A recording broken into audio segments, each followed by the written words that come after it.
ఎటు వెళ్తుందో అర్థం కావట్లేదు. ఒక ప్లెయిన్ పేపర్‌లా అయిపోయిందనిపిస్తుంది నా లైఫ్.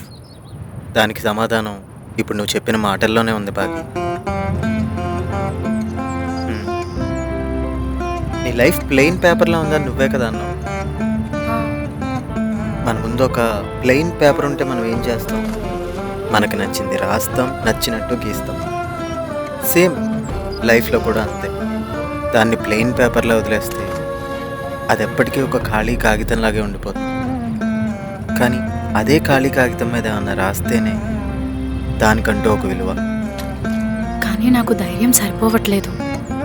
నాకు నేను అనుకున్నది సాధించాలి అనే నమ్మకం కంటే, నాలో పోయిన ధైర్యాన్ని ఎలా తీసుకురావాలి అన్న భయమే ఎక్కువగా ఉంది రాము.